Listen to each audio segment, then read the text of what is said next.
Un ben ritrovati a tutti. Vogliamo ripartire nel nostro percorso sui passi della parola di Dio, aiutandoci in alcune riflessioni spirituali che possono sostenere il nostro cammino di fede o avvicinarci alla fede e continuare un po' l'esperienza di relazione con Dio.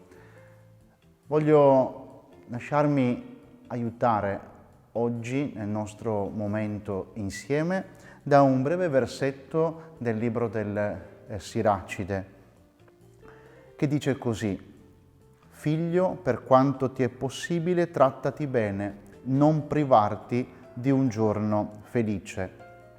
Siamo nel libro del Siracide, del capitolo 14, versetti 11-14. Un semplice versetto che ci mette davanti al tema che vogliamo affrontare oggi: essere nella gioia, la gioia di un sorriso. Quanta tenerezza paterna si intuisce dentro queste parole. Siamo invitati innanzitutto a riscoprire la bellezza di essere figli. Vedete, qualche volta anche come credenti, come cristiani, ci sentiamo più schiavi, più servi di Dio, pronti a eseguire degli ordini e dei comandi. Ma è Gesù stesso nel Vangelo a dire: non vi chiamo servi, ma vi chiamo amici. E per di più il Padre dice non solo che siamo Suoi amici, ma siamo figli del Padre. C'è un legame ancora più stretto, ancora più forte, quello della figliolanza, il Padre e il Figlio, un legame prezioso. I figli che attraverso questo versetto che abbiamo sentito sono invitati a vivere nella gioia, a trattarsi bene, a non privarsi di un giorno felice. E non è questo l'invito ad essere goderecci, ma è l'invito a scoprire la gioia come il filo rosso della nostra vita, scoprire la gioia nelle piccole cose di ogni giorno.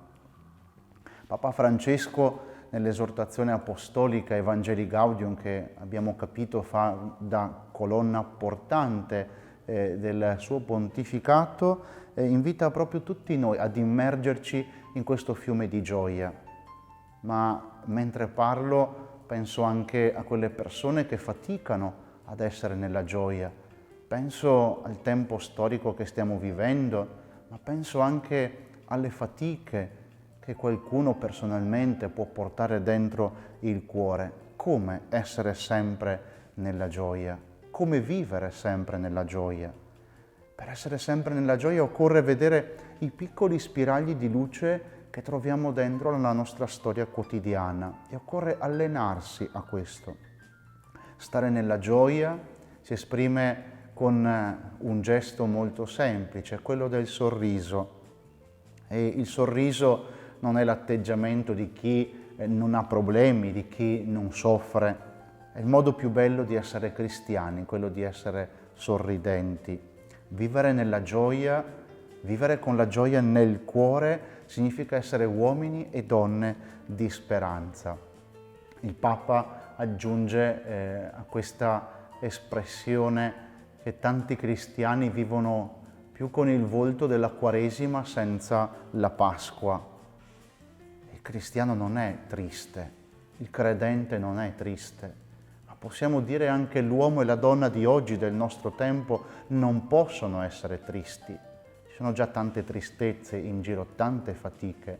Occorrono uomini e donne che, guidati dalla parola di Dio, forti di un cammino interiore, riprendono a sorridere, riprendono a dare speranza. Allora tutti noi dobbiamo riscoprire il sorriso, la gioia come parte fondamentale della nostra vita. Imparare a vivere così può voler dire davvero tanto, perché siamo chiamati a dare speranza agli altri attraverso una parola gentile, mettendo da una parte quelli che sono i nostri problemi personali, trovando la forza di metterci accanto agli altri con un sorriso. E questo fa ripartire la vita. Si mettono in tensione più muscoli con lo stare seri piuttosto che con il sorridere. Si fatica di meno, possiamo dire così, a sorridere. E la persona sorridente è capace di metterti a tuo agio, non perché sia brava, ma perché semplicemente condivide con te un momento.